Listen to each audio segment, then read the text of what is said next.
La Sociedad Española de Radiodifusión presenta... Ser... ¡Viva la radio! Podcast. Siempre. Estás escuchando El Abierto de Hoy por Hoy. Cada día analizamos las noticias más relevantes de la actualidad, las claves políticas, económicas y sociales, con las voces de los protagonistas y los distintos puntos de vista de nuestros tertulianos. Tiempo para el análisis, tiempo para el abierto en esta mañana de viernes, cerrando semana ya con Cristina Monge. ¿Qué tal? Muy buenos días. Muy buenos días, Ángels. Con Elisa de la Nuez, muy buenos días. ¿Qué tal? Buenos días. Y hoy aquí conmigo en Radio Barcelona, Joan Subirats. ¿Qué tal? Buenos días. Buenos días, buen día. Vamos a empezar por lo más reciente, que es la gira que está haciendo Volodymyr Zelensky, aprovechando su participación en la Asamblea General de Naciones Unidas para levantar la mano y decir: la guerra en Ucrania sigue, nosotros también estamos aquí, porque en los últimos meses le habíamos visto participar en todas las cumbres mundiales que se han convocado, viajes internacionales, visitas a Estados Unidos. Lleva meses Volodymyr Zelensky moviéndose para que el mundo no se olvide de que, además de que en Gaza y ahora también en el Líbano, en su país, hay una guerra desde hace ya más de 2 años y medio. Esto fue lo que le dijo Zelensky precisamente esta semana en la ONU, lo que le recordó ayer a Joe Biden y a Kamala Harris, y lo que va a intentar decirle en las próximas horas también al expresidente y candidato republicano Donald Trump. Corresponsal en Washington, Sara Canals, buenos días. Buenos días, Ángels. Sara, Biden sabía que lo que realmente quería Zelensky era lo que iba buscando con esta visita y con este encuentro en la Casa Blanca, era la autorización de Estados Unidos para poder atacar a Rusia con sus misiles de largo alcance. Una autorización que el presidente de Estados Unidos no le ha dado. Lo que sí acepta Biden es enviar más dinero. Pues no hay luz verde para atacar a Rusia con misiles de largo alcance, pero sí más de 8.000 millones en armas y munición por parte de la Casa Blanca y una próxima cita, el 12 de octubre, en Alemania, donde se revisará, junto con todos los aliados, este plan de victoria que ha presentado Volodymyr Zelensky. Seguiremos apoyando a Ucrania, sentenciaba el presidente Joe Biden antes de empezar esa reunión bilateral, y tras terminar ha sido el turno de Kamala Harris. Madam Vice President, esta era la 7ª vez que se reunía con Zelensky, pero la primera como candidata, donde ha intentado proyectar la imagen de comandante en jefe que requiere la presidencia de Estados Unidos.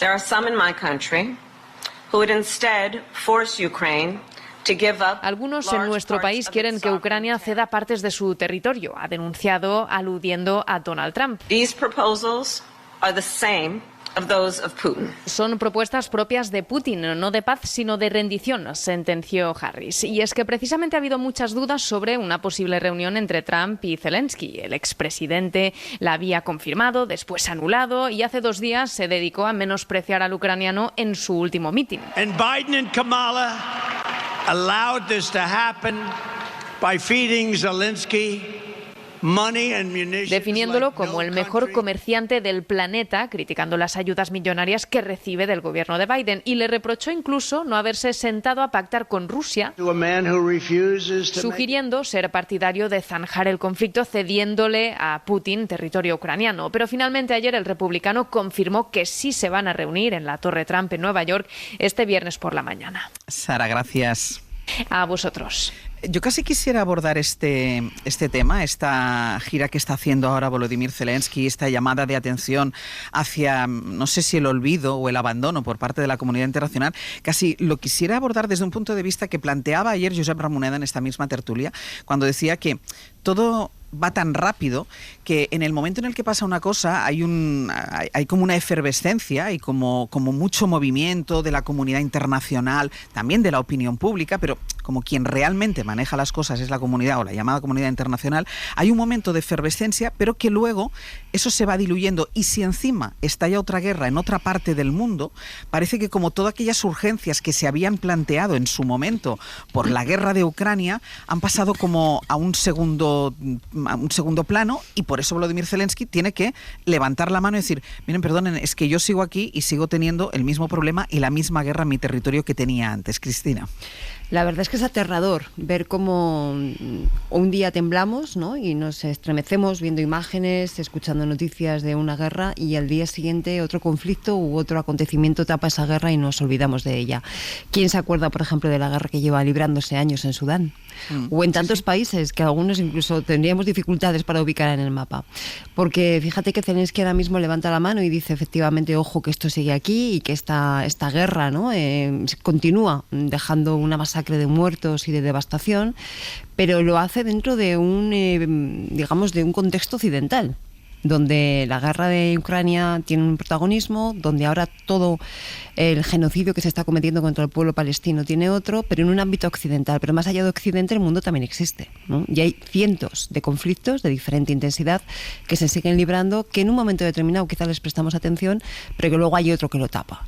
Entonces, claro, una se acuerda de aquello de que la guerra no te sea indiferente, ¿no? Y dices, sí, la guerra no, todas las guerras que se libran continuamente. Joan. Sí, el problema que tenemos es de que es una guerra que tiene, digamos, por decirlo así, unos ciertos límites establecidos. Es decir, que todo el mundo sabe que para modificar lo que está ocurriendo tendría que haber una escalada, ¿no? Es decir, tendría que haber misiles de largo alcance en un lado, tendría que haber... Y como eso, digamos, es imposible porque la guerra es en Europa y hay unos límites, digamos, muy claros. Entonces hay una especie de statu quo, que es un statu quo fatal, porque es un statu quo de guerra, pero en el cual podríamos decir que estamos estancados, hay un estancamiento. Y ese estancamiento se va intentando modificar por parte de Ucrania, por ejemplo, invadiendo trozos de Rusia para modificar algo que no puede modificar en los territorios que ha ocupado Rusia y que no es capaz, digamos, de reconquistar. Y entonces, ante la aceptación de que esto va a acabar así, entonces hay una cierta, digamos, ¿cómo te diría?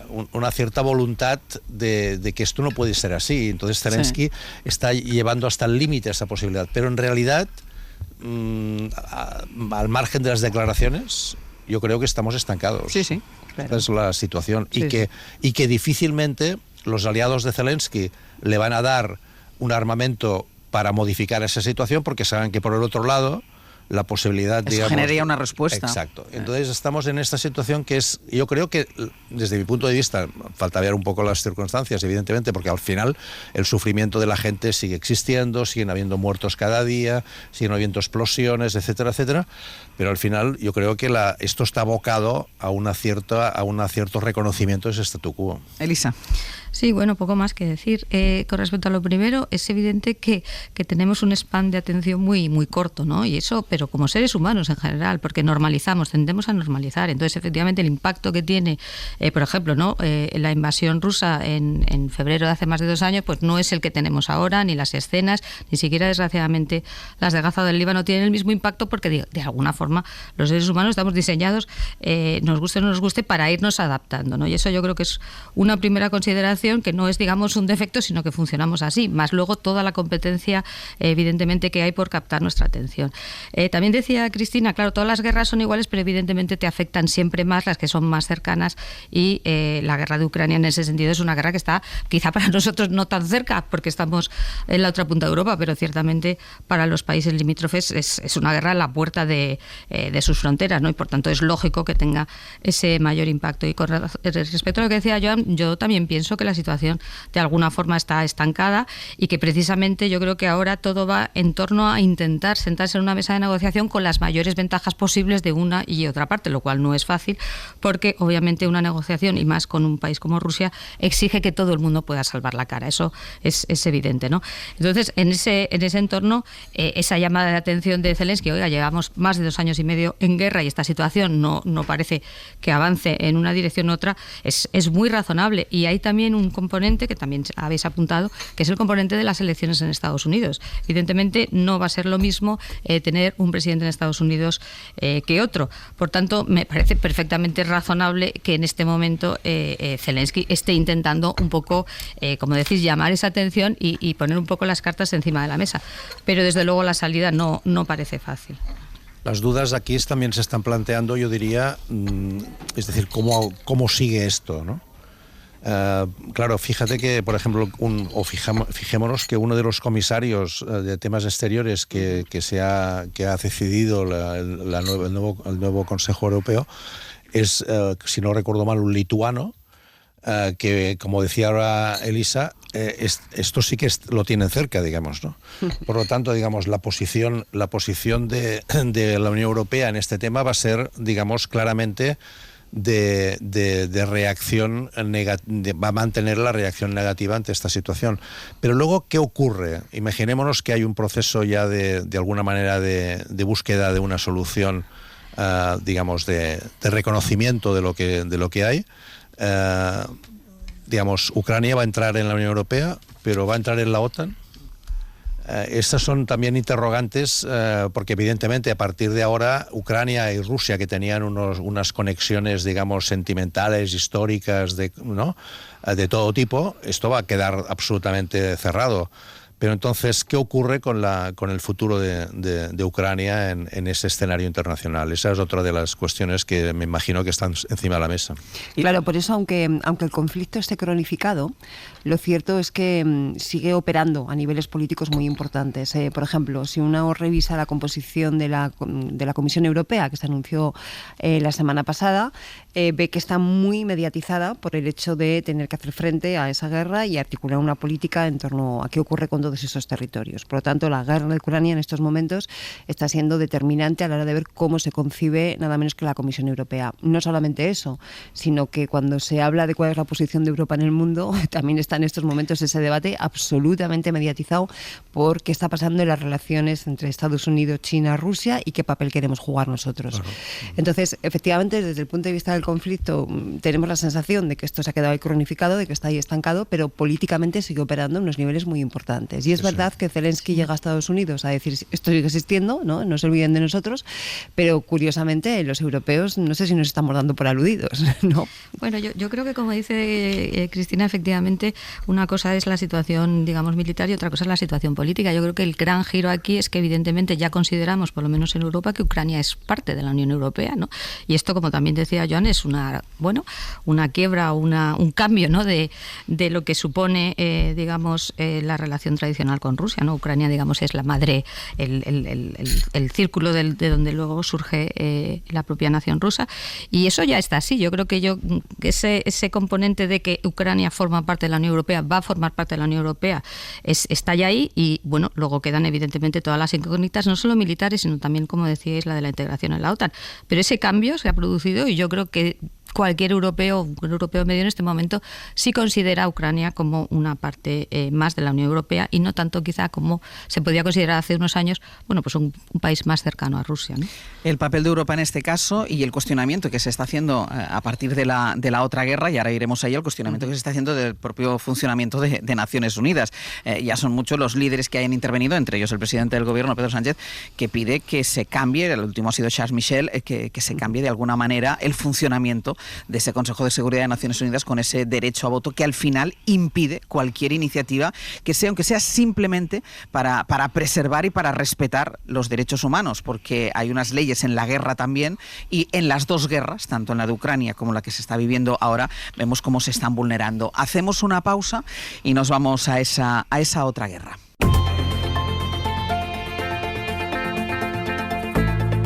El Abierto. Ser podcast.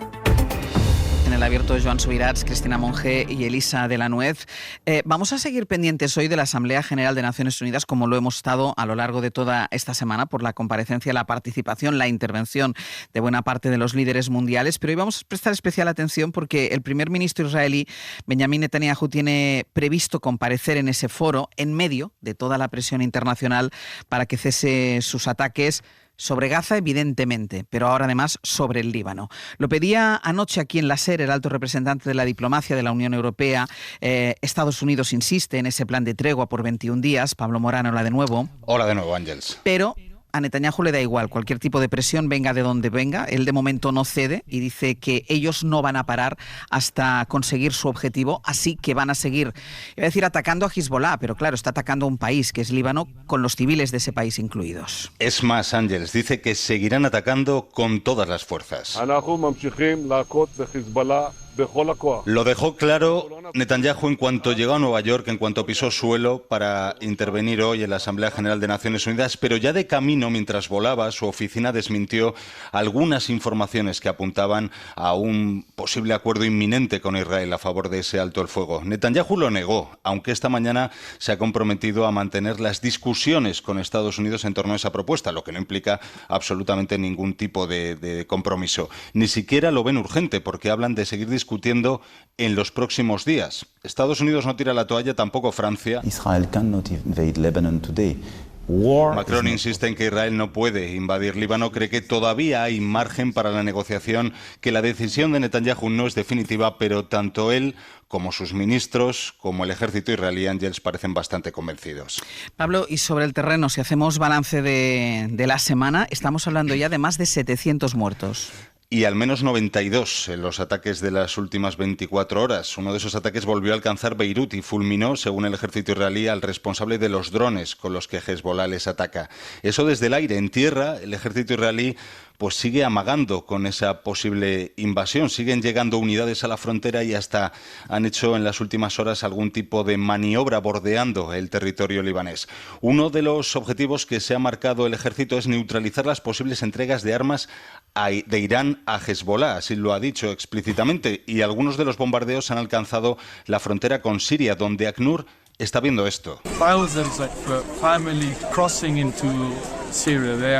A familias enteras cruzando de Líbano a Siria donde hay otra guerra en marcha, como recordaréis. El fuego cruzado sigue. Esta mañana se han activado las sirenas en ciudades israelíes, en Haifa, por ejemplo, y llegan noticias también, Ángels, de los primeros bombardeos del día en territorio libanés. Pablo, gracias. A ti, hasta luego. Cristina, decíamos como muchos líderes mundiales han pedido que se haga algo, que haya algún tipo de reforma en el funcionamiento de Naciones Unidas, porque se está viendo que es un foro que sirve de, bueno, nos conduce a la melancolía, porque es verdad que hay declaraciones más o menos contundentes. Hemos escuchado a Antonio Guterres, el secretario general, con una contundencia, como lleva haciendo desde el principio del conflicto de Israel contra Gaza y ahora contra el Líbano, pero que tampoco sirve de nada. La verdad es que la sensación de impotencia es tremenda, ¿no? Porque vamos viendo cómo estos conflictos van escalando, se empieza a hablar en términos ya muy serios de la posibilidad, en el caso del Líbano, de que pueda estallar ya todo Oriente Medio, vamos acumulando guerras por todo el planeta, declaraciones altisonantes y estupendas de jefes de Estado y de Gobierno, pero no pasa nada. Y no pasa nada porque efectivamente el funcionamiento de Naciones Unidas en estos momentos dificulta que pase algo. Cuando estaba preparando y pensando yo las claves de esta mañana, recordaba el preámbulo de la Carta de Naciones Unidas, que yo recomiendo a todo el mundo que le eche un ojo, ¿no? Que se lea, porque allí está realmente el motivo por el que las Naciones Unidas fue creada. Y ahí se habla de mantener la paz, ahí se habla de solidaridad, ahí se habla del progreso de los pueblos, ahí se habla de todo eso, y nada de todo eso en estos momentos está siendo posible. Ayer, sin embargo, hablaba con una experta en estos temas que me decía que ella había venido realmente, bueno, no del todo, pero considerablemente satisfecha de la Cumbre del Futuro. La Cumbre del Futuro es esa reunión de todos los estados de Naciones Unidas que se ha celebrado un par de días antes de la propia Asamblea General, movida precisamente por el secretario general el año pasado ante esta sensación de que los grandes temas pendientes, desde los objetivos de desarrollo sostenible hasta todo lo que es la configuración internacional, no estaban avanzando como era debido y había que dar un golpe en la mesa. Esa Cumbre del Futuro que si tú lees las conclusiones pues puede parecer a poco, porque efectivamente no ha supuesto la reforma que debería haber supuesto, pero esta experta en cuestiones internacionales y multilaterales me decía, bueno, es la primera vez que negro sobre blanco se apunta ya a una necesidad de reformar el sistema de Naciones Unidas. Este tema no es nuevo, es un tema que se lleva estudiando hace tiempo, pero siempre un poco circunscrito a círculos de expertos, académicos, de organizaciones de la sociedad civil, pero en estos momentos ya son los propios estados, en esa Cumbre del Futuro, los que dicen negro sobre blanco, esto no puede seguir así y hay que reformarlo. Claro, es complicadísimo, ¿no? A nadie se le escapa lo que es ahora reformar el Consejo de Seguridad, cuestionar el sistema de veto y todo en una situación geopolítica tan compleja como la que vivimos, pero realmente el reto está allí. Y un elemento más, el camino o la evolución que están viviendo ciertas democracias representadas en ese foro. O sea, no estamos hablando de los mismos países, estamos hablando de una evolución de las democracias de esos países. Sí, lo que pasa es que la situación, el escenario realmente lo que es más, digamos, lo que llama más la atención es, como decía antes Àngels, digamos, la contundencia con que Gutiérrez se expresa.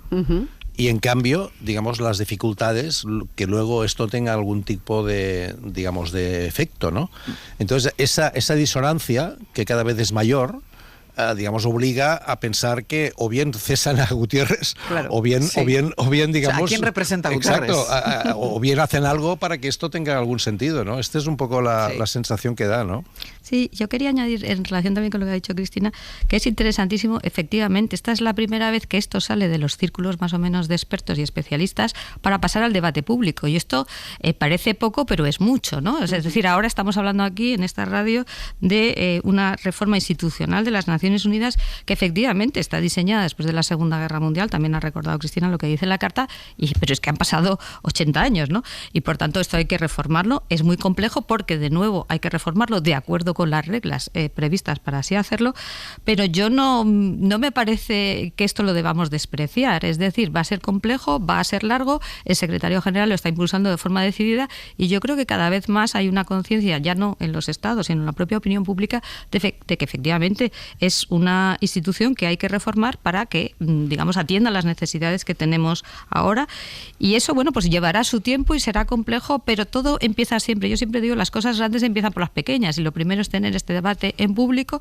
tener, por supuesto, el diagnóstico, y luego ya empezar, digamos, con las reformas, que probablemente no sean de hoy para mañana, pero yo estoy con Cristina, yo lo veo bastante positivo como avance, en el sentido de que ya lo estamos planteando en el debate público, ¿no? Lo que pasa es que la lógica...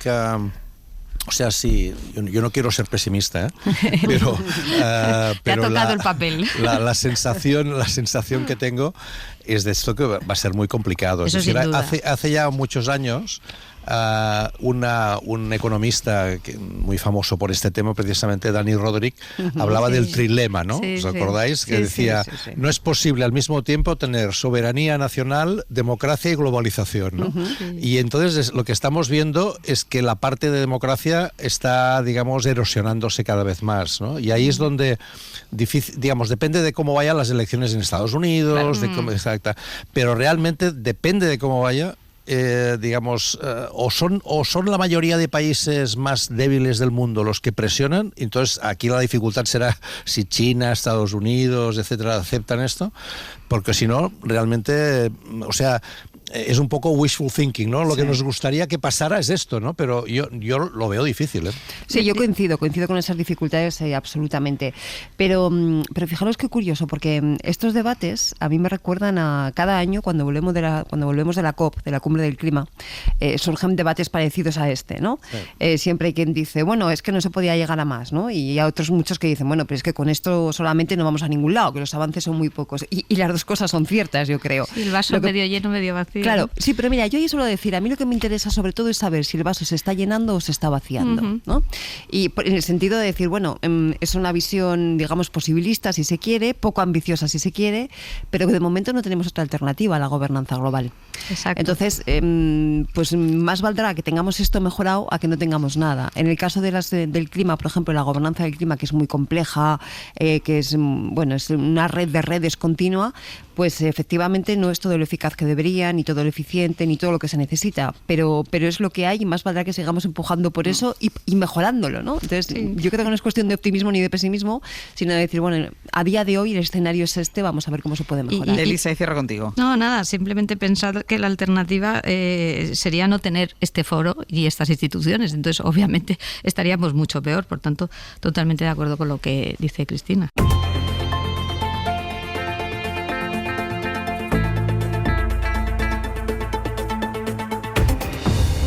En el abierto, Joan Subirats, Cristina Monge y Elisa de la Nuez. Ya que estamos en cuestiones de política exterior, vamos a ir con las relaciones diplomáticas, las tensas relaciones diplomáticas entre España y algunos países. Voy a centrarme en el caso de Venezuela, pero lo voy a hacer por unas declaraciones que hizo ayer el líder del Partido Popular, Alberto Núñez Feijóo, porque ayer prácticamente toda la cúpula del partido se reunió en un acto de Alberto Núñez Feijóo con la líder de la oposición venezolana, con María Corina Machado. Ella intervenía a través de videoconferencia. Bueno, fue en ese foro donde Feijóo cargó contra las empresas españolas que están trabajando, que operan en Venezuela. De hecho, les pidió que no financien y que no colaboren con el régimen de Maduro. Mariela Rubiola, de nuevo. Hola de nuevo, Ángeles. Claro, todo el mundo, los diputados del PP que estaban en ese acto y los que estaban fuera y los que estábamos fuera, todo el mundo ha interpretado que las palabras de Feijóo eran una referencia velada a una empresa en concreto, que es Repsol. Así es, y desde luego de lo que no hay duda es que es un recado de calado de Feijóo a las empresas españolas. Una cosa es generar riqueza y otra muy distinta, colaborar con Maduro y financiar su régimen. Un político responsable, decía Núñez Feijóo, sabe la diferencia. Y decirle a aquellas empresas que están colaborando con Maduro que se equivocan. Las empresas que crean riqueza en un país siempre son bienvenidas, pero las empresas que financian los regímenes autocráticos no están trabajando para el pueblo ni para crear riqueza, están trabajando exclusivamente para un régimen. Y que un político sabe distinguir muy bien aquellas empresas que hacen su labor y aquellas otras que financian las dictaduras. El partido insistía después en que su líder no está pidiendo que las compañías españolas se vayan de Venezuela, sino que se comprometan verdaderamente con un cambio en el país. En Génova se esforzaron anoche, Ángeles, por tratar de apagar el incendio, rebajando la afirmación de Feijóo a una simple reflexión de carácter general. Pero lo cierto es que el auditorio del Ateneo de Madrid, repleto de diputados del PP que acudieron a escuchar a su líder, varios confesaban, y tú lo mencionabas, haber interpretado un mensaje velado dirigido a una compañía en concreto, a Repsol. Este episodio además se producía después de que José María Aznar lanzase por la mañana una arenga a los suyos para no suavizar ni un ápice el discurso del PP sobre Venezuela. Hemos hablado de Venezuela porque no estamos dispuestos a medir nuestras palabras ni nuestros silencios cuando se trata de la libertad. Estar en el lado bueno de la historia es estar en el lado de la libertad. Aznar decía esto frente a un Feijóo que por la tarde hacía esas polémicas declaraciones dirigidas a las empresas españolas. Bueno, es que me metía porque ya que estabas hablando de Aznar, hay otra cosa por la que te quiero preguntar, y es que ese ala dura del partido, la que está evidentemente encabezada por Aznar, con Ayuso y con Esperanza Aguirre como máximos exponentes, no están de acuerdo con la estrategia de Alberto Núñez Feijóo en otro asunto, y en esa estrategia de Feijóo de querer ahora liderar reformas en asuntos sociales que habitualmente, que tradicionalmente han sido barreras de la izquierda. Aunque es curiosa la interpretación que hace el PP de esas críticas internas que recibe por parte de este ala dura del partido, porque la dirección del partido dice que ya le va bien que le critiquen, que está satisfecho con estas críticas porque le dan credibilidad a su agenda social y así, bueno, de alguna manera escenifican ese giro hacia la moderación. Sí, vienen a decir que les centra. Es un hecho que la ala dura del partido ya no está escondiendo sus recelos acerca de las últimas posiciones defendidas por Feijóo sobre la semana laboral de 4 días. Aunque Feijóo, recordamos, no apuesta por reducir las horas de trabajo, sino simplemente por comprimirlas. En cualquier caso, no solo la Comunidad de Madrid de Díaz Ayuso ha hecho públicas sus reticencias, sino que a ellos se ha sumado la expresidenta regional Esperanza Aguirre, que hablaba así de claro ayer en Telecinco. Y eso me parece un grandísimo error, pero enorme error. Entonces yo estoy muy orgullosa de nuestras ideas y creo que habría muchas cosas que podíamos proponer a los españoles que no consisten en defender la ideología del gasto público desmadrado. Gasto público desmadrado, decía Esperanza Aguirre. Pese a los recelos de la ala dura del partido, Feijóo, dicen los suyos, sigue decidido al menos a tratar de competir por la bandera de lo social con la izquierda. Y ayer, de hecho, se comprometió a aumentar el apoyo vía IRPF a las familias con hijos a cargo. Y es que, como decías, en Génova restan valor a estas críticas de los más duros de su partido. Y es más, aseguran que el rechazo de este sector no hace sino centrar a su líder. En el fondo, dicen, nos ayuda a conseguir que se perciba a un Feijóo en posiciones más templadas. Mariela, gracias. A vosotros. Luego os pregunto por esto, porque, oye tú, que una desautorización en toda regla, como la que hace Aznar o Ayuso o Esperanza Aguirre, Feijóo la vea como, bueno, pues un beneficioso porque me centra, ole tú. Pero os quiero preguntar por las declaraciones que hizo ayer en ese foro, hablando de Venezuela, sobre las empresas españolas. Yo no sé, Elisa, ¿tú interpretas que le está pidiendo a Repsol que se vaya o le está acusando de financiar a Maduro? Pues la verdad es que no lo sé, pero como me hace gracia que interpretas. A ver, yo lo que interpreto es una cosa muy obvia, ¿no? Que cuando uno está en la oposición es mucho más fácil, digamos, como decía también Aznar, ¿no? Vamos a defender la libertad. Claro, cuando estás en el gobierno, pues a lo mejor tienes que tener un poquito más de cuidado porque desgraciadamente el petróleo está donde está y en muchos de los países que está son autocracias. Pero desde la oposición, Elisa, si quieres hacer una oposición responsable, a lo mejor también. Claro. No, a lo mejor también, pero quiero decir que puedes hablar con menos o con más alegría porque al final, bueno... Pero es verdad que me llama mucho la atención porque, claro, lo hemos comentado alguna vez, es que tienes que tratar con países que son autocracia porque tienen petróleo y esto es lo que hay. Y como lo hemos comentado, pues las empresas españolas pues van, en el caso de Repsol, pues a países donde efectivamente hay estas fuentes de energía. A ver, yo este tipo de declaraciones es que no sé si son para su parroquia, ¿no? No sé hasta qué punto. A veces me hace gracia cuando las intentamos analizar. Digo, bueno, yo supongo que estás allí, están tus diputados, pues dices estas cosas y me parecen poco serias en ese sentido, ¿no? No sé si se refieren a Repsol o no. Es obvio que las empresas españolas tienen que, pues que trabajar donde les toque y les toca a veces en sitios, digamos, políticamente muy complicados, vamos a decirlo así. También me imagino que estará pensando en qué es colaborar con el gobierno. Pues supongo que es un secreto a voces que el gobierno de Maduro no será el más transparente ni el menos corrupto del mundo y probablemente de los negocios con las empresas como Repsol pues se beneficien. No tengo ni idea, pero me parece que es perfectamente posible pensarlo así. Altos cargos de su gobierno. Dicho eso, lo que decía al principio, yo creo que la política tiene un componente de realidad, nos guste o no nos guste, que hace que las empresas y los gobiernos tengan que tratar con países, digamos, poco recomendables desde un punto de vista democrático. Y que se diga esto por el líder de la oposición, pues bueno, es un poco, ¿cómo te diría? O poco serio, o bueno, lo digo porque total. Y eso sí que me parece interesante recalcarlo, que es claro, si tú dices esas cosas cuando estás en la oposición, tampoco sé hasta qué punto se te percibe como una alternativa, digamos, más seria o como una alternativa, que eso creo que lo he dicho alguna vez en relación con la oposición que hace el Partido Popular. Hombre, está bien hacer oposición, pero cuanto más seria, más institucional, más responsable, yo creo que se te percibe mejor como una posible alternativa que si vas un poco diciendo lo que se te ocurre a bote pronto o un poco para tu gente, ¿no? Cristina.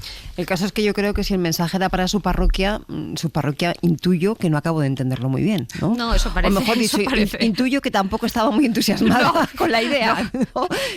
Y creo está que claro. Creo que eso forma parte del despiste, ¿no? Yo estaba teniendo, Ángeles, la tentación de ponerme irónica, pero no lo voy a hacer. Venga, va, sí. No, porque iba a decir aquello de, bueno, pues bienvenidos señor Feijóo, a todas esas corrientes que desde hace años o décadas vienen clamando por una cosa que se llama la responsabilidad social de las empresas, que consiste no solamente en no colaborar con aquellos gobiernos que tú consideras que pueden estar, como él dice, en el lado, no decía Aznar, perdón, en el lado malo de la historia, que por cierto es una expresión que a mí cada vez me pone más nerviosa, porque parece que la historia tenga un lado bueno y uno malo, ¿no? Entonces, sobre todo que la gente sabe cuál es. Efectivamente, eso es, pero vamos a dejarlo allí. Entonces, sino que también te preocupas porque esas empresas tengan un impacto positivo en la comunidad en la que operan, etcétera, etcétera, etcétera. Entonces, si fuera por eso, pues ojalá, ¿no? Es decir, bienvenido a esas líneas y esos paradigmas que hablan de la responsabilidad social, de la famosa ESG, ¿no? De los criterios de medio ambiente, de sociedad y de buena gobernanza que tienen que tener las empresas, etcétera. Pero honestamente, en ese contexto y con estos antecedentes, yo no sé qué quería decir el señor Feijóo, ¿no? Y quiero subrayar esto que comentabas, Ángeles, porque llevamos semanas hablando de este tema y creo que es muy importante.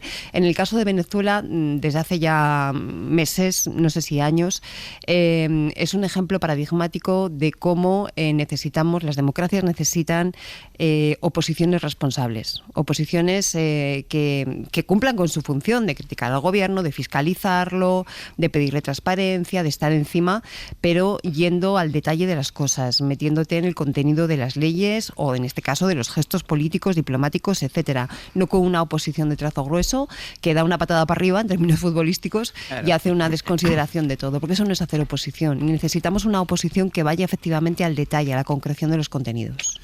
Bueno, yo creo que si conectamos la noticia con la que Ángels ha iniciado este tramo, que es la reducción digamos, de la inflación y el crecimiento económico, y relacionamos un poco la situación política del PP digamos, con el bloqueo que representa para sus posibilidades de alcanzar la mayoría suficiente el hecho de contar solamente con Vox.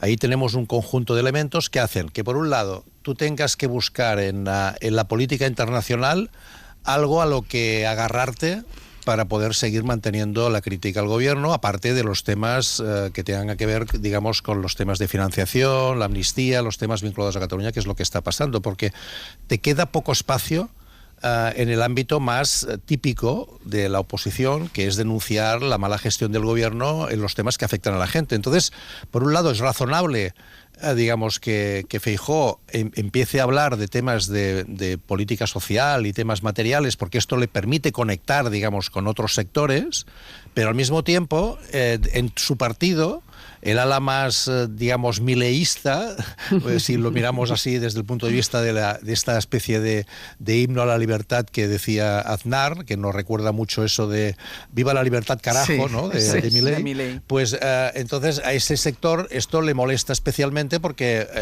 como decía Esperanza Aguirre, esto incrementa el gasto, ¿no? Y todo lo que incrementa el gasto es lamentable, ¿no? Yo creo que en ese sentido el papel de Feijóo es complicado. Y luego, cuando se quiere meter en el tema de Venezuela y las empresas, claro, a mí me gustaría mucho que me explicara esto de que lo importante es que las empresas se comprometan con el cambio en el país. O sea, ¿qué está pidiendo? Que las empresas españolas que están en Venezuela, digamos, subvencionen a la oposición, que se pongan... Es decir, es un poco complicado, ¿no? Realmente la situación, la manera de explicarlo, yo creo que demuestra un poco la situación, un poco de bloqueo en la que está Feijóo, y creo que esto explicaría también que en este momento las encuestas estén bajando un poco su posición, y ahí pues el nerviosismo debe crecer, ¿no? En el abierto, Joan Subirats, Cristina Monge y Elisa de la Nuez, hablando de Alberto Núñez Feijóo después de esas declaraciones que desconcertaron a propios y extraños sobre las empresas españolas que operan en Venezuela, y esa interpretación también que hace de las críticas hacia él, hacia sus iniciativas de calado más social, las críticas que hace el ala más dura del partido. Cristina, querías hablar. Sí, no, esto que estaba describiendo Joan también, ¿no? de esa trayectoria errática del Partido Popular, que tan pronto está en un sitio como en otro, ¿no? Haciendo un zigzag permanente.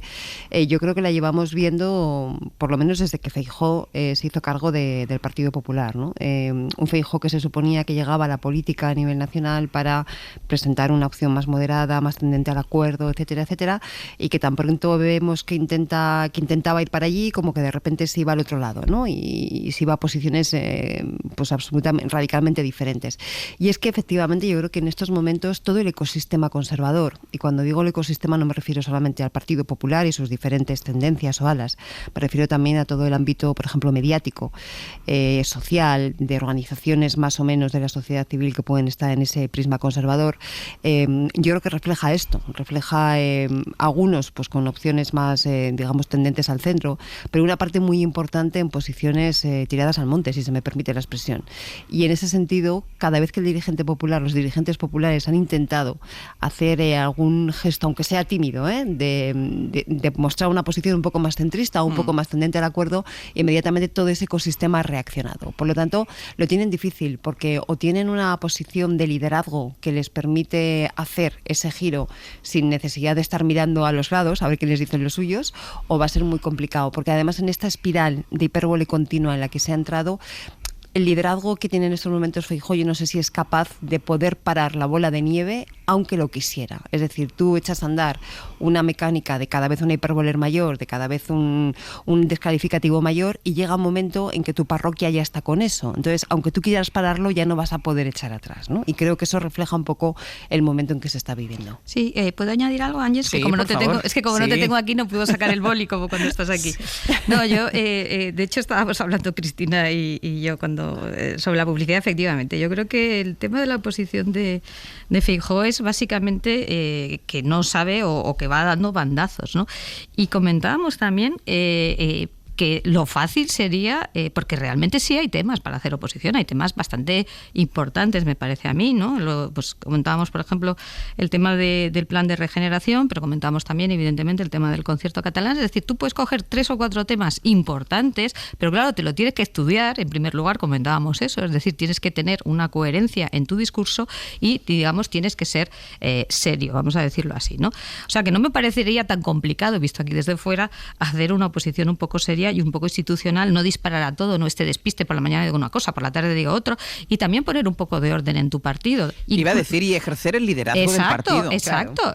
Es que decía también, lo que acaba de comentar Cristina, bueno, el ecosistema mediático, hombre, el ecosistema mediático se supone, digamos, que te puede, no sé cómo decirte, es tu entorno, pero tú eres el líder del partido, claro. Tú señalas las líneas a tu propio partido y de alguna forma transmites un mensaje que, oye, luego los medios te dan caso o no, pero no es al revés, vamos, eso no es ser un líder, ¿no? Eso es ir un poco en función de la corriente de lo que te dicen por la mañana unos u otros, y esa es la impresión que da, pero ¿no? El tono de Esperanza Aguirre, de Ayuso o de Aznar son más bien de que él es un encargado, ¿eh? Claro, pero los propietarios son otros. Pero eso también es un problema de liderazgo, ¿no? Porque, con perdón, que te digan unos señores, uno que es un expresidente de hace bastantes años, otro, la señora Esperanza Aguirre, aprovecho los micrófonos de la SER, es una señora que tuvo a 2 vicepresidentes en la cárcel. A mí no me parece muy complicado.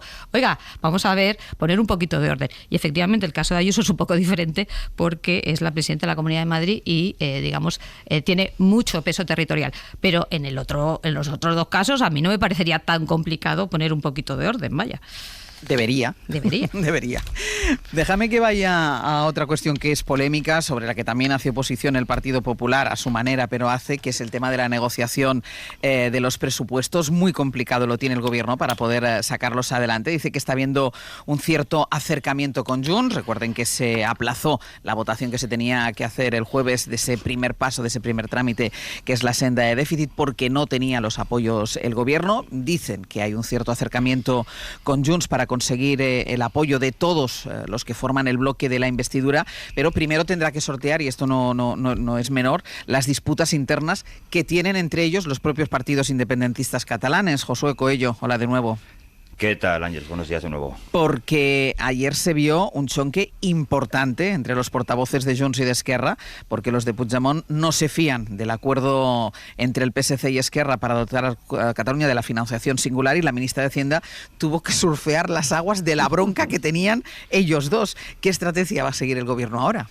Sí, dicen que no hay 2 sin 3 y esto parece aplicárselo a la ministra de Hacienda porque Gobierno y Junts se van a dar una última oportunidad para intentar alcanzar un acuerdo con la senda. Fuentes de ambas partes reconocen pequeños avances en este nuevo intento, pero con posturas aún alejadas, sobre todo en el reparto de cantidades. Paso a paso, nos dicen en privado los postconvergentes, a quien María Jesús Montero en público les exige altura de miras en las negociaciones. Que los acuerdos pasan por renunciar a parte de las expectativas que uno tiene para conseguir llegar al punto de encuentro. Seguro, por supuesto, nadie de una negociación sale, señor Cruchet, nadie sale de la misma manera que entra cuando hay un acuerdo.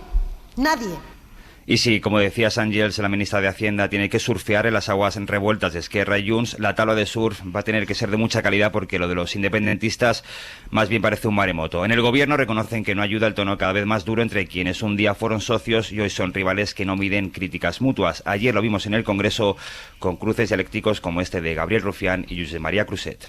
I gràcies a la negociació i al vot d'Esquerra Republicana, sí, s'ha aconseguit un finançament just pel nostre país.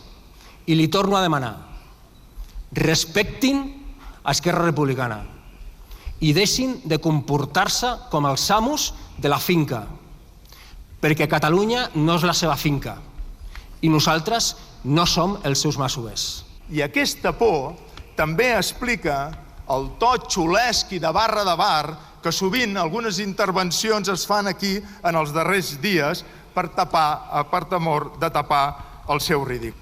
Y con este panorama, Ángeles, María Jesús Montero tendrá que surfear. Veremos si en este tercer intento no se cae de la tabla, porque la ola que se ve a lo lejos es la más grande, la de los presupuestos. Gracias, Josu. A vosotros. Para que no entienda lo que le dice Rufián, porque no estaba traducido, pero bueno, yo creo que se entendía perfectamente. Se entiende perfectamente. No, lo decía por la palabra Masube, que no sé cómo se debe... cuidador de la... el encargado que decía yo antes, o sea, sería como si Feijóo fuera el Masube de la... Exacto, pues en este caso le está reprochando Esquerra, Rufián, a Junts per Catalunya. Cataluña no es su finca y nosotros no somos los encargados, no somos los Masubes. Claro, el nivel, Joan, empiezo por ti porque conoces el ecosistema catalán muy bien, el nivel de enfrentamiento ya entre ellos, que al final esto rebota en un tema que es la estabilidad del gobierno en España y la posibilidad de sacar adelante los presupuestos, pero el nivel de enfrentamiento entre los dos partidos independentistas, yo no sé dónde va a llegar. Sí, es que además es importante que la gente que nos escucha entienda que hay muchos juegos cruzados aquí. Es decir, detrás del enfrentamiento entre Rufián y el diputado de Junts, Cruzet, está los congresos que ahora van a venir y donde Rufián tiene una posición dentro de Esquerra, que es cercana a Junqueras, muy crítica con otro sector de Esquerra, que es el que negoció tal. Y luego está el diputado de Junts, que también dentro tienen un sector más favorable a recuperar Convergencia y su tradición, y otros más puigdemontistas que están en la montaña, por decirlo así. Sí. Y entonces ese juego cruzado es complicadísimo, porque estás, en inglés le llaman nested games, ¿no? Es decir, un juego dentro de otro. Sí. Por lo tanto, están discutiendo con Montero, pero al mismo tiempo están discutiendo con sus partidos y entre ellos. Con lo cual, realmente, tratar de llegar a un acuerdo sobre los presupuestos en este escenario, creo que hace unos días el presidente de gobierno dijo que quizá era mejor esperar a después de los congresos, ¿no? Sí, esta semana lo ha dicho. Porque es claro, o sea, en el fondo el escenario está plagado de minas, ¿no? Y ese rifirrafe que ayer tuvieron es la expresión de eso, ¿no? Es decir... Pero al final, yo no sé también lo que demuestra que si acaso lo que interesa a los ciudadanos lo dejamos ya para otro día, ¿no? Claro.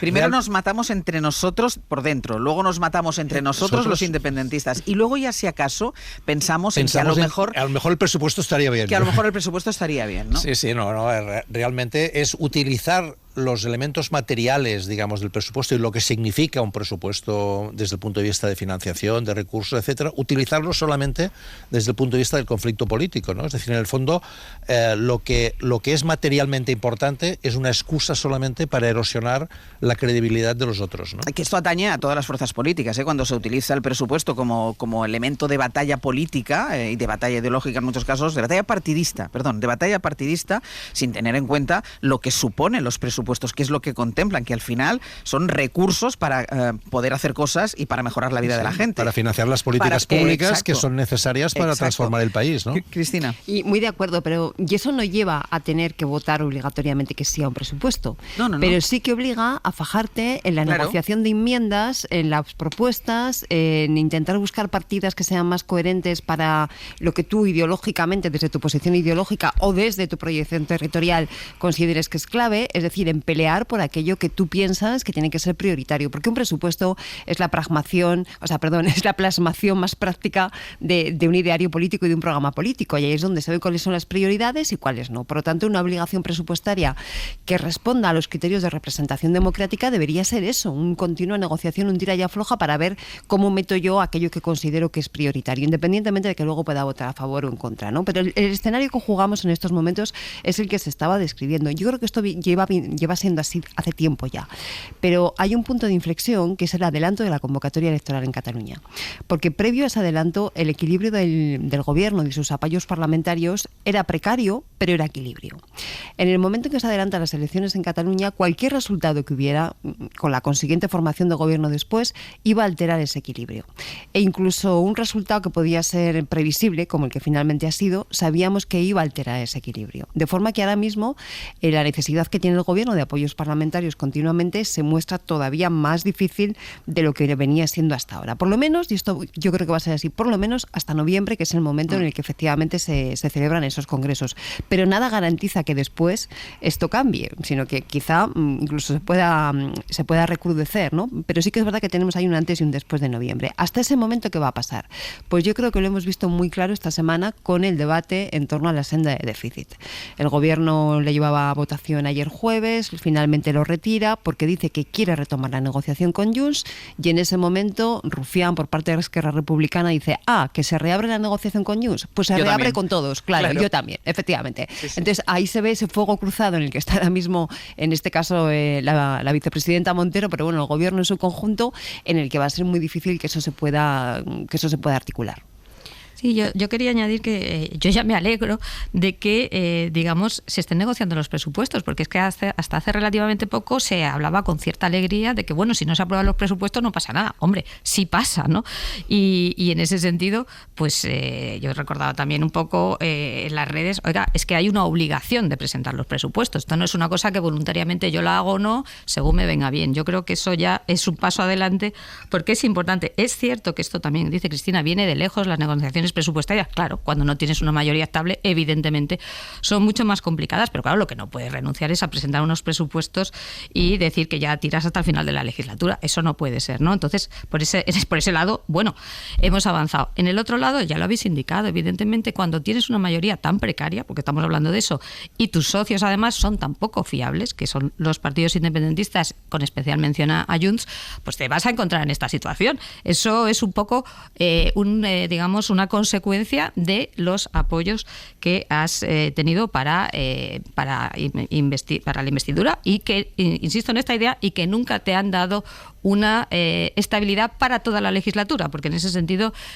los acuerdos, en particular el acuerdo con Junts, es muy claro, ¿no? Entonces estás en unas dificultades absolutamente previsibles, que por otro lado también habéis indicado con ese, digamos, enfrentamiento interno entre los dos partidos independentistas, pues claro, te repercuten inmediatamente, porque yo creo que también hay una idea que también la habéis deslizado, es que a los partidos independentistas les da exactamente igual los presupuestos generales del Estado, salvo lo que puedan sacar ellos para su beneficio, digamos, partidista, en un caso, o incluso para, si estás en el Gobierno, o en el caso de RC, para Cataluña. Y este es el marco. Entonces, claro, es un marco absolutamente endiablado. Me encanta lo de surfear la ola, pero yo no sé cómo de grande es la ola que hay que surfear, porque más bien parece tipo tsunami. Un tsunami, efectivamente. Sí, lo que pasa es que al mismo tiempo, digamos, los presupuestos, tú lo comentabas, son muy importantes, claro. Claro. Entonces, digamos, es muy difícil, tienes que jugar muchos juegos al mismo tiempo, ¿no? Pero al final, el cemento que une a todo el conglomerado de fuerzas que apoya al Gobierno en este momento, que ha ido apoyando al Gobierno hasta este momento, el cemento que los une es la alternativa que tienen delante, que es la única mayoría alternativa posible, que es PP con Vox, ¿no? Lo decía muy bien el portavoz del PNV hace unos días en unas declaraciones al País, ¿no? Decía, es que yo ya se lo dije el día de la investidura al presidente Sánchez, usted, digamos, es presidente porque mire lo que hay al otro lado, ¿no? Y puede contar con nosotros hasta el final. Y eso realmente, aquí está el juego en el que estamos situados, ¿no? Entonces, en Esquerra Republicana y en Junts, al final, la amenaza de que Vox, que quiere acabar con las comunidades autónomas, acabe yendo al Gobierno, esto, digamos, ante eso hay una necesidad de mantener lo que ahora tenemos. Y yo creo que ahí está el juego, ¿no? El juego en el cual, y lo decía muy bien la ministra Montero, decía, usted no puede entrar en una negociación y salir de la negociación igual que ha entrado. Porque entonces no se negocia, no está negociando. Entonces tú tienes que aceptar que hay un terreno de juego en el que tiene que moverse. Y ahí está, ahora tenemos que ver hasta qué punto en estos momentos este escenario de negociación, en el cual, digamos, de alguna manera nadie pierda demasiados elementos, puede funcionar, ¿no? Sí, yo creo que ese contexto, hombre, no me atrevo a decir que garantiza, pero sí que hace bastante factible pensar que la legislatura puede alargarse en el tiempo, es decir, que no está pendiente de un alambre, ¿no? Porque efectivamente la alternativa que se plantea al otro lado no es viable para las fuerzas que podrían en un momento determinado desestabilizar la correlación de posiciones. Ahora bien, lo que no está claro es que ese escenario permita avanzar.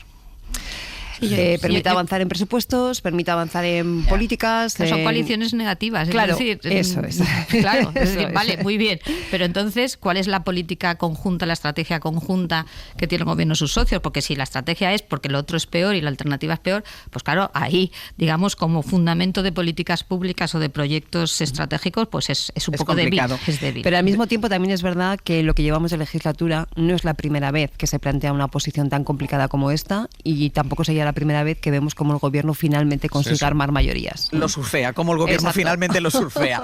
Vamos a hacer una pausa y a la vuelta vamos con la ampliación de ese dato del IBC, el más bajo, el índice de precios, el más bajo de los últimos 3 años.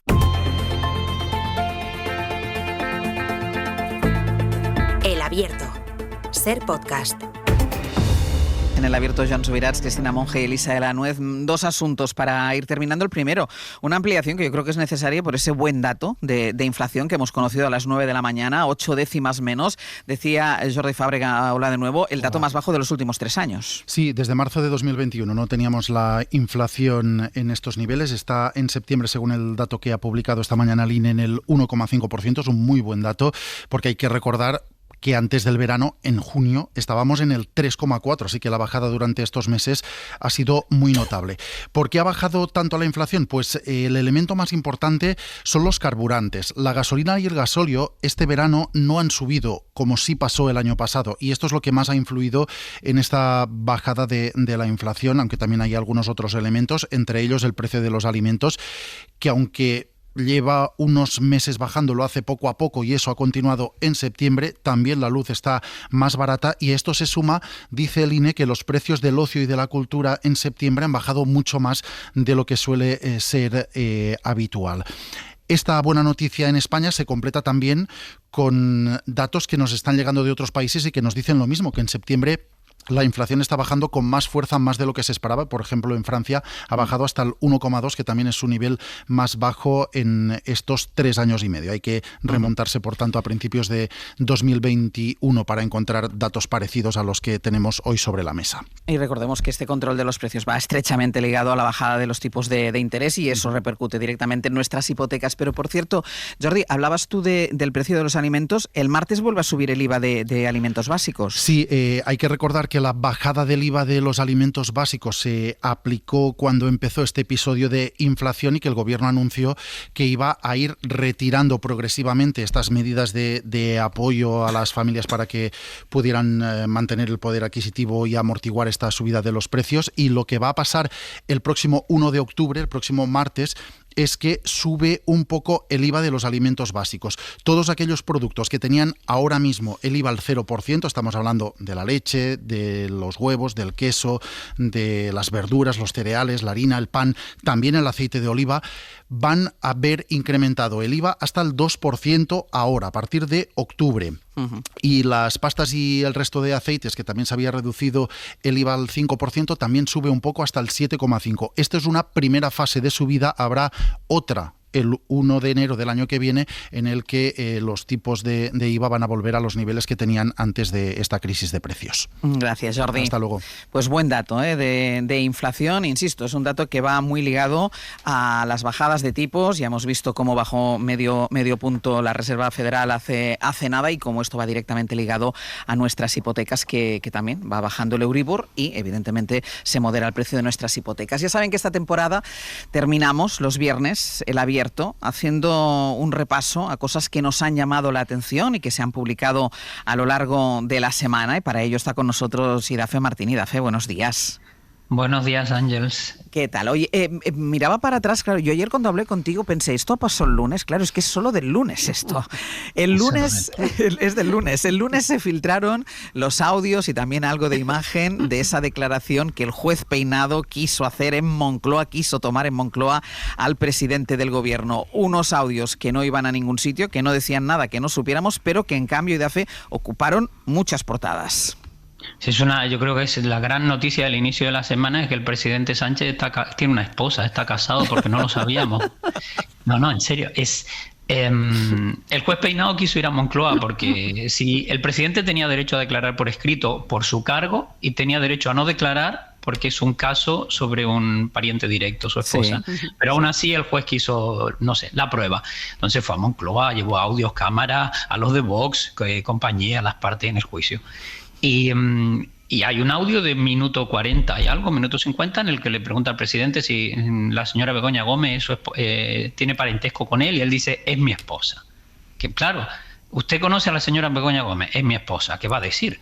Bueno, le puede contar. Imagínate, imagínate Idafe que dice, no la conozco de nada. No sé quién es, claro. No, le puede decir que está muy enamorado o poco enamorado. Le puede decir que lo que hacen en la intimidad en Moncloa o lo que no hacen. Le puede decir si ve a los fantasmas de Aznar o de Felipe, yo qué sé.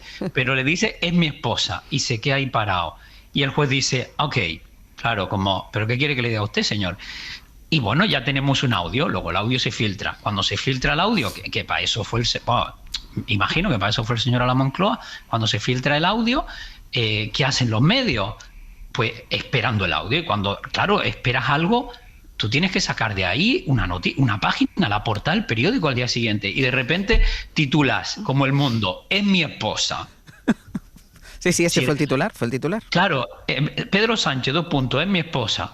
Pero eso no es una noticia. Los medios los periódicos están para dar noticias o analizar las noticias.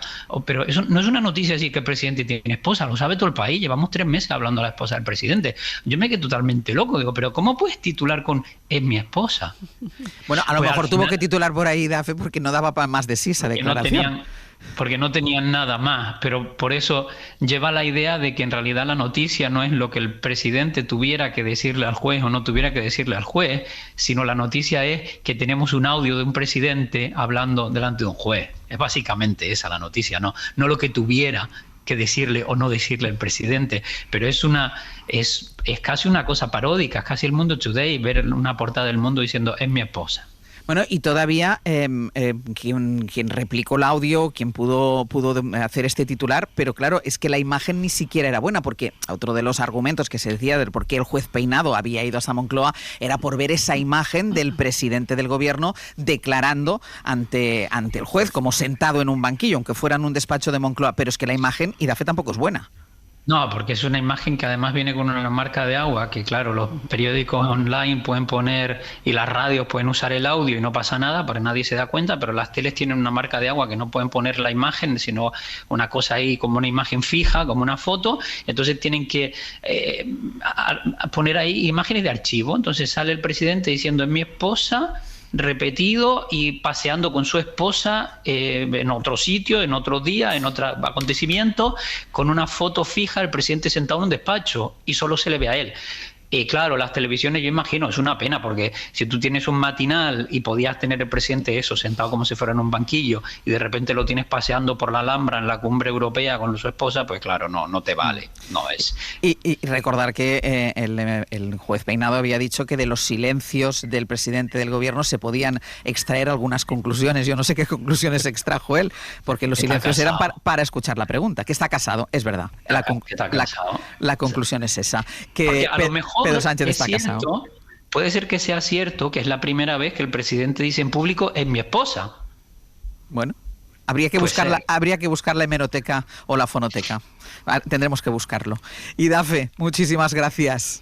Muchas gracias, Ángel. Hasta la semana que viene, un beso. I thought I heard the captain say, pay me my money down. Tomorrow is our sailing day. Pay me my money down. Pay me, pay me, pay me my money down. Pay me or go to jail. Pay me my money down. As soon as that boat clears the bar. Pues ahora sí que vamos terminando ya este abierto. Están aquí Pepe Rubio, Sergio Castro. Buenos días. Buenos días. Ellos son los encargados de contarnos qué vamos a hacer para terminar la semana. Bueno, pues tenemos como todos los viernes biblioteca a partir de las 10. Nos visita Marta Sanz, no se asusten, no es el rincón y la esquina, porque ella, aparte de contarnos las cosas que pasan en los rincones y las esquinas de este país... Es que yo estoy aquí en Barcelona y Manuel Delgado no ha aparecido todavía. No aparece, ¿verdad? Porque está Marta Sanz solo, porque Marta, antes que todo eso, es una gran escritora y nos presenta hoy Los íntimos, que ha publicado con Anagrama. Y no sabemos si es un libro de memorias o novela social, como ella dice en el libro. La verdad, me da igual, porque el libro está bastante bien. Es un libro de estos que crecen, van creciendo y te vas animando hasta que termina que es una tralla, ¿no? Bueno, pues es el libro de Marta Sanz, Los íntimos, que los presentamos en directo a partir de las 10. Y también a partir de las 10, pero lo pueden hacer desde ya, llamar al 900-100-800 para decir qué libro donarían a la biblioteca de Hoy por Hoy, a la biblioteca de Antonio Martínez Asensio. 900-100-800, ese libro que les marcó en su vida y que quieren que esté en nuestras estanterías. Venga, empiecen a llamar ya. 900-100-800, el libro que ustedes nos quieren donar para nuestra biblioteca. Y, Sergio. Y a partir de las 11, el mando para Fernando Neira con historias musicales. Vamos a contarles. La primera será un enigma muy largo en el tiempo y que nació de una canción de los Beatles. La segunda es más clara, es Pascual Cantero, Muerdo, que viene a presentarnos su 6º disco que cantará en directo uno de los temas de Sinvergüenza. Claro que para Sinvergüenza, el que viene después, a partir de las 12, Aitor Albizua contará 4 fakes y algunas mentiras. Pero Sergio, que yo no estoy ahí, ¿le habéis dejado entrar? Sí, ya está, porque tiene como un pase que no sé dónde lo ha sacado, probablemente lo ha robado. Pero ya saben que en todo caso ese momento es el que siempre les recordamos o les recomendamos que pasen a escuchar 40 Urban. Qué malo eres, ¿no? Que eso también nos cuenta para el EGM, Sergio. Pero 40 Urban está muy bien y no miente. No, que nos escuchen a Aitor, que eso nos cuenta también para el EGM, chicos. Despido a Joan Subirats, a Cristina Monge y a Lisa de la Nuez. Hasta la semana que viene. Hasta luego. Y con vosotros dos vamos ahora. Para no perderte ningún episodio, síguenos en la aplicación o la web de la SER, Podium Podcast o tu plataforma de audio favorita.